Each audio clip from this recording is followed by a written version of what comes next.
Welcome or welcome back to my channel. I haven't done a reading vlog in more than a year. This was supposed to be a completely different reading vlog. Yeah, what I read in a week. But as the days were rolling, I noticed that I didn't have much time to read. I discarded that idea, but I still had the clips and I only read Frankenstein, so I thought, why not do a Frankenstein reading vlog? I've never done a specific book reading vlog. It's my second time reading this book. The first time I was in middle school. When I saw it in the bookstore, I had to get it, grab a hot drink, a warm blanket, a snack or whatever you wish, and read with me or just spend cozy time with my company.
I haven't done any reading update. I'm in part 2 of the book. The speed I read was 104. Girl, I'm taking it really slowly because I don't have that much time to read. I always read a chapter or 2 before I go to sleep. When I first read it, my mind was not at all developed. The ideas and deeper meanings of the book were just flying over my head. I had to read it now that I'm almost a fully developed adult. If you don't know what Frankenstein is about, it's about Victor Frankenstein, a scientist who creates this creature, and there's a lot of drama behind it. The book begins with some letters of a guy who does some traveling around the world, and he comes upon this strange man. It's obviously Victor. Victor starts opening up to this man and he tells his story. After like 4 letters, we finally listened to Victor's story. We begin from his childhood to his early education to him going to university and actually starting to be a scientist. We see in depth his procedure of coming up with this idea to give life to something dead. He places God. He finally does his experiment. He's successful. The creature is alive.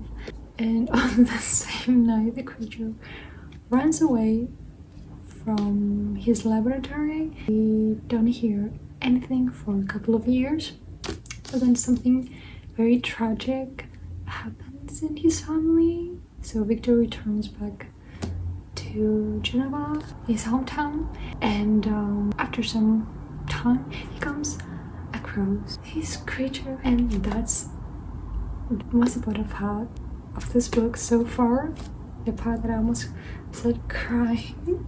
Chapter 2 of part 2. And, it's the dialogue between Victor and the creature. We finally see the creature talking, his thoughts fully developed. It's not just a monstrous creation, but something more than that. Throughout the first chapters, we only perceive this creation as a monster, and Victor's distress because of the existence of this creature. He's not even a monster.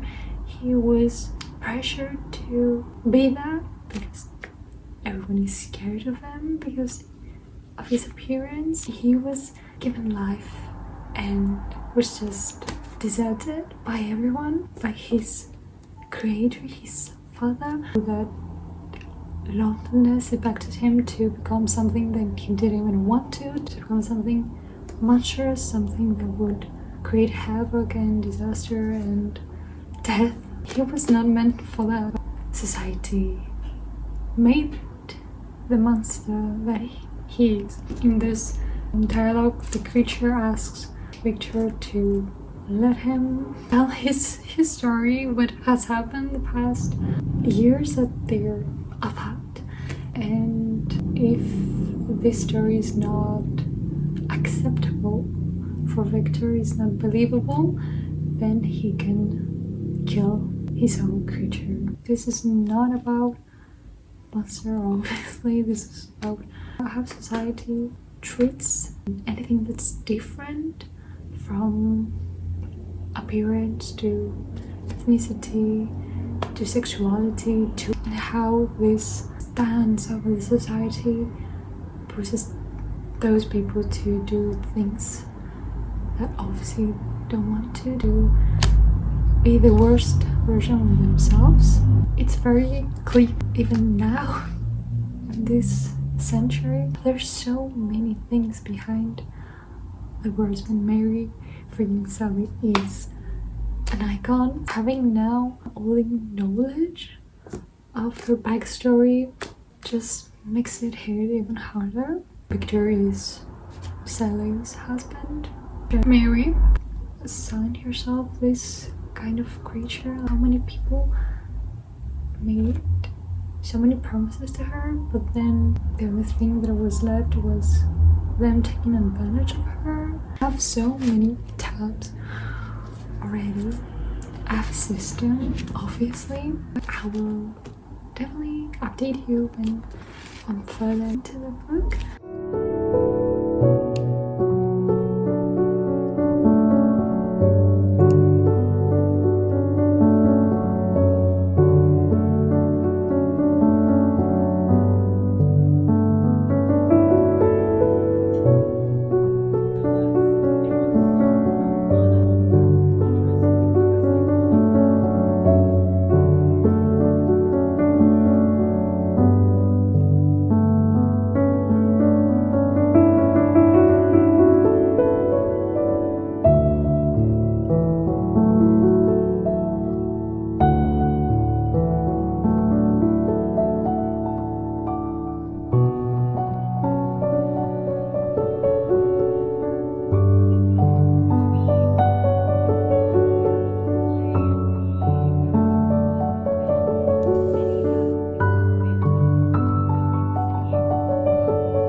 reading update from my warm bed. I'm on the last part of the book and not much has happened besides the storytelling of the creatures' first years in this world. How he slowly started to know how to speak, how his more elaborate thoughts were starting to develop. He did not want to be perceived as a monster, to act as a monster, but the fear and judgment of society pushed him to embrace that side of his. He asked Victor a favor. I don't know if this is spoilery or not. If you consider it a spoiler, then you can skip ahead. He asked Victor to make him a companion, to make another creature like himself, be a female, so he won't be alone anymore. This is a very fair favor to ask of your creator. Adam had his Eve. If Victor would not accept that, the creature will kill his family, drive him mad into his own death. He obviously accepted. Now Victor is going to England because he needs some more knowledge on his experiment. Honestly, I'm not interested in Victor at all, and it pisses me off that he's still named, won't be named. The misconception that Frankenstein is the creature's name.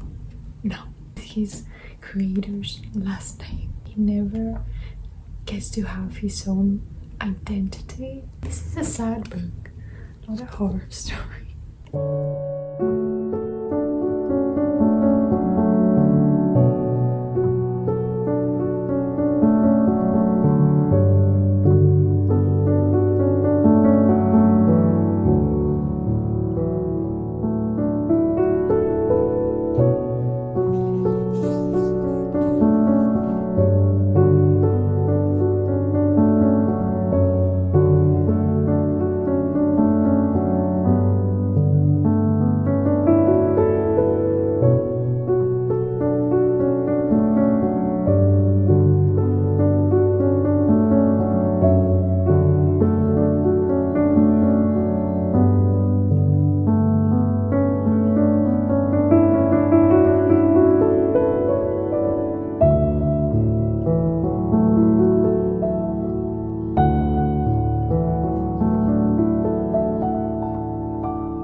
This is the final review. This is the second time that I'm filming this. The long clip got corrupted somehow while editing and I had to delete it. I have to give you my final thoughts. Mary freaking Shelley 8 with this book. I want so bad to time travel and meet her, see how her brain works. If you haven't read this, please do. It will affect you in a way that you are not expecting it. As I said before, this is a sad story of how cruel humanity is. We are the real monsters, not any fictional creation. We create monstrosities, death, pain, horror. Anyone could be the creature. Anyone who is even slightly different from the mass could be treated like a monster and be excluded from society for no reason, honestly.